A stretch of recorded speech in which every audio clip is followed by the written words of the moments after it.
मैं पहले बता दूं आपको कि सीएए नागरिकता संशोधन विधेयक का आना ही अपने आप में एक क्रांतिकारी कदम था और बहुत हृदय से आभार और साधुवाद है श्री नरेंद्र मोदी जी और अमित शाह जी और भारतीय जनता पार्टी और संघ की लीडरशिप को, जिन्होंने एक इतना अदम्य साहस करके इतना बड़ा कदम उठाया। मैं चाहूं तो उसको बारे में बाद में बात कर सकता हूं कि कितना बड़ा कदम था ये सिविलाइजेशनल सभ्यतागत युद्ध में, या मैं अभी बात कर लूं इसके बारे में और पहले आपके प्रश्न का उत्तर दे दूं। मैं आप संदर्भ स्थापित करने के लिए पूर्णतः स्वतंत्र हैं। बिल्कुल ठीक बात है, ठीक बात है। संदर्भ स्थापित करने के लिए देखिए, जब एक राज्य, एक नेशन स्टेट किसी दूसरे नेशन स्टेट के नागरिकों के लिए एक संशोधन करता है अपने संविधान में, हमें समझ भी आ रही है कि कितना बड़ा सभ्यतागत कदम उठाया गया है। एक कनाडा एक लॉ पास करे, अमेरिका में नेटिव इंडियंस को परेशान किया जा रहा है इसलिए हम उनको सिटीजनशिप देंगे। वो उसका इंप्लीकेशन हम समझते हैं कि किस हद तक नरसंहार और प्रताड़ना हो रही होगी माइनॉरिटीज की पाकिस्तान के अंदर, कि उसके पड़ोसी देश को एक कानून लाना पड़ा, संशोधन लाना पड़ा अपने 1955 के इंडियन सिटीजनशिप एक्ट के अंदर, कि हम उन प्रताड़ित लगभग 2-2.5 करोड़ लोगों को जो माइनॉरिटीज हैं पाकिस्तान की, उनको नागरिकता तक देने को राजी हैं। इसका सभ्यतागत एहसास है हिंदू समाज को, सिख समाज को है। क्या हो रहा था कि वो बैठकर अपने पंजाब की असेंबली में सीएए के विरोध में कानून ला रहे थे और इस पूरे नैरेटिव की उन्होंने बिल्कुल उसको कितना गिरा दिया।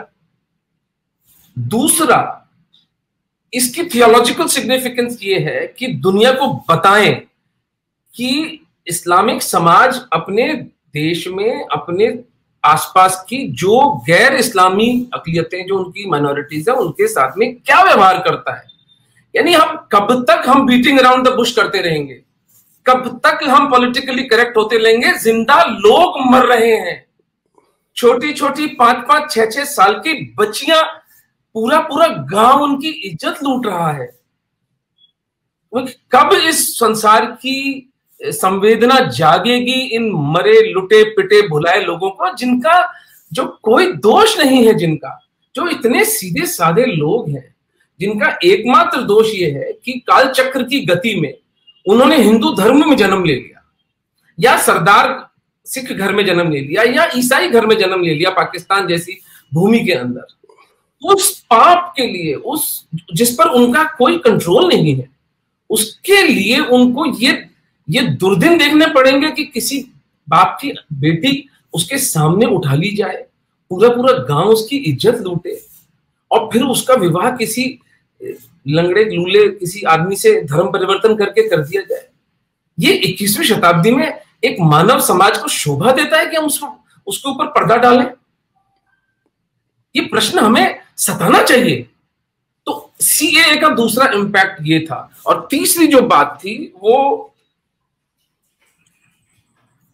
मोदी जी ने एक जबरदस्त माइंड गेम खेला कि अगर एक देश जो कि हमारे देश में आतंकवाद भी प्रायोजित करता है, जो कि हमारे देश में कश्मीर की राइट्स को लेकर के यूनाइटेड नेशन में भी हल्ला मचाता है, यूनाइटेड नेशन में जाके कैसी बेहूदी तकरीरें ये लोग करते हैं, तो हम इनको डिफेंसिव पे क्यों नहीं डाल देते कि भाई आप अपनी माइनॉरिटीज के साथ में जो कर रहे हैं, जो कि 1950 के नेहरू लियाकत पैक्ट का सीधा सीधा उल्लंघन है।